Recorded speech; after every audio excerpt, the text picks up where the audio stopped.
Welcome back to the channel, everybody. We've got a great one today. We're going to talk about if you have $50,000, how are you going to begin your real estate investing career? And for that, you may recognize this mug. George Pino, CEO of Commercial Brokers International in Los Angeles. George, thank you for coming in today. Thanks for having me, and always a pleasure being here. So this is something I get asked often, and I just kind of randomly pick $50,000. But somebody has $50,000, $100,000, and it's not really enough to go do it yourself. What can we look at for a commercial deal? Mm-hmm. What can we look at? How can we spend this money? Well, luckily there are some opportunities out there that can actually potentially save you some money, but you give up a little bit of control for that. Okay. The first option, obviously, is potentially going into and investing in residential real estate. And what I mean by residential real estate, not just single-family homes, but more like the duplexes, triplexes, fourplexes, even small apartment buildings, which are commercial loans. You can potentially get into for that $50,000 or $100,000 down. Yep. Your financing is a little bit easier. Your debt service coverage ratios are a little bit more lenient. The little things like that you can actually get in and be able to go in. Now, as you do, the idea would be to, as the investment grows, potentially tap into it, either sell it and exchange into two properties, or take a refinance, take some of the equity out and purchase another property, as long as it cash flows and does well. So to get started, but there's a lot to think about. I mean, if you talked about debt coverage ratio, right? Maybe you want to touch on that a little bit, but all the expenses goes with it. You can burn through $50,000 pretty quickly. Oh, absolutely. No, when you're looking at the acquisitions, we have what we call chase money. Mm-hmm. So chase money essentially means the money that you're spending to chase after the property. It includes all the due diligence. So, if it's a commercial property and you're getting financing on it, there's certain types of due diligence that are going to be required by the lender, like a phase one environmental. Yeah. That alone costs $3,000. Then you have some other reports. You're going to want to get a survey. Surveys $3,000 to $4,000. You have attorney's fees anywhere from $2,000 to $8,000. So you can burn through that $50,000 just in chase money pretty quickly. So the idea then is to maximize your return on your dollar, and instead of potentially spending most of the money on chase money, maybe put most of that money toward the investment itself. So that's where a couple of the other opportunities come in, and that would be your DSTs, your syndications, things like that. So partial ownership, where you're not necessarily controlling the property, but you're able to acquire a property with a larger tenant base, mitigate the risk of any vacancies, and also you have the experience of what we call the sponsors, the developers, the sponsors that are sponsoring this investment, and then you could potentially come in for $50,000, sometimes even lower, and most of that money will go toward the actual property because you're sharing that with maybe 1,000 other investors, or anywhere from 100 to 1,000 other investors. Right. So with that in mind, it allows you to purchase much better quality asset, and at the same time get dividends, the returns and dividends coming in. The negatives are that you don't have any control, really. Right. And you don't learn. But it's a great education. It is a great education. You're going to get the paperwork that they're going to send you. You're going to learn how to do the reports and review them and understand them and see how things are looking and why things may have happened or why they didn't happen that they expected on the prospectus.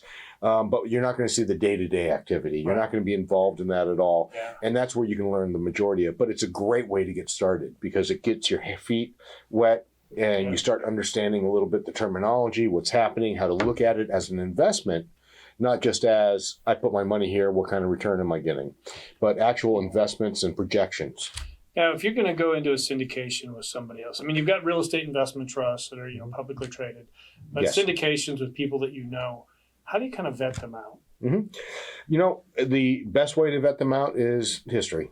Yeah. What have they done? Who have they done? How long have they been in business? Right now, I'm a little concerned about a lot of these sponsors that have only been in the business for 10 years. Oh, yeah. If you've been in the business in commercial real estate for the last 10 years, if you didn't make money, you were under a rock and sleeping because everything was going up. So almost everybody, even the ones that really weren't necessarily sticking to the fundamentals of the investments, we're still making money. Now, as we go into this new economy coming up, or expectations of a recession with higher interest rates and everything else, it's going to really take those sponsors that have gone through that before, that understand it, what they can anticipate and how they can anticipate getting out of that market. Yeah. Some sponsors do actually better in down markets. Those are the ones that you want to go after. They have the track record, that have done this back in 2005, 6, 7, 8, 9, or back in the 90s, wherever and whatever they may have done, or have worked in neighborhoods. Even in an upmarket, there's always typically neighborhoods or submarkets that are in a downturn. So if they've really been able to go in there and reposition assets, then they know what they're doing. Yeah. So, I mean, that's the key thing when it comes to vetting them out. I would also ask questions about, what happens if I do need to take my money out? How can I get out of it? How do I sell my interest? Because a lot of times you're locked in for 5 to 7 years, and it's not very liquid. That's the downside of doing the sponsorships. Well, and if you do cut a deal with me, you have to sell, you're going to be at a discount. A lot of times it's at a very heavy discount, sometimes less than 50% of what you originally invested, because, you're now selling the investment to another investor who's going to take advantage of the fact that they know you need the money. What about buying? I think you're seeing residential slowing down, right? Absolutely. So residential development is slowing down. And that means there's going to be, and I'm not saying do this, I'm actually just asking the question because it's something I don't know. I thought about this over the weekend, is if they've got all these lots that have been parceled out and they're sitting there, the developers are probably going to want to be selling those out. What about if you can afford to do it? Obviously not in Los Angeles, because the lots are still going to be crazy expensive, but I've got $50,000 and I could buy a couple, $25,000 lots, and I could afford to, take care of the taxes, insurance, and for a few years. At that low basis, you should be able to take care of, and it shouldn't have any kind of impact on any of your, it shouldn't have any major impact on your income, so you should be able to carry it just on your day-to-day income. Now, if you're looking, essentially what we're calling land banking. So you're acquiring the land, holding on to it without necessarily the plans for yourself to develop it, but with the understanding that this community is going to come back after the downturn and these lots are going to be in demand. So you're essentially land banking it, not getting income off of it, because it's going to be almost impossible to rent out just a lot in a community, in a pre-developed community. But you're waiting for the market to turn and then take advantage of that appreciation. It will be a few years. It is a potential.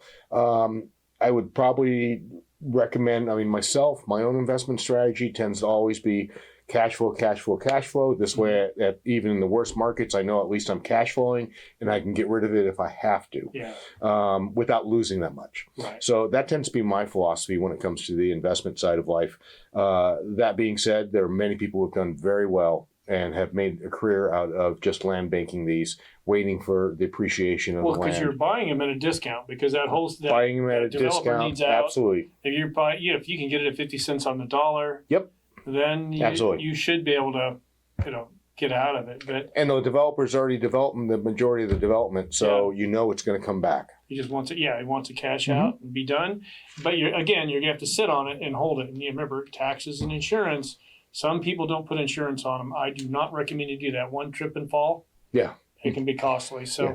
All right. Any other avenues that we could be talking about? You mentioned something about REITs before, and REITs are a good way to understand, but I don't think you need to invest in a REIT necessarily to get the education, because they put out the reports. They're available to you at any time, not just to the stockholders. But the issue with the REITs for me is that you don't necessarily get all the tax advantages that you do with actual real estate ownership, like you would typically under a syndication, whether it's a sponsorship or a DST. You still get those tax advantages. So that's a key component to real estate investment that I think that you need to take into account as well, and determine what's best for you, for your portfolio to get started. And when you're out there looking and you're fairly tight with your budget, make sure that you've done the due diligence. Make sure you know the asset class that is going to be the best fit for you. So. All right. Well, George, thank you very much for doing this. All right. Well, thanks for having me. I think there's a lot of good information here. And for those of you watching, make sure you check out the video and give us a like. And if you haven't done so, make sure you subscribe.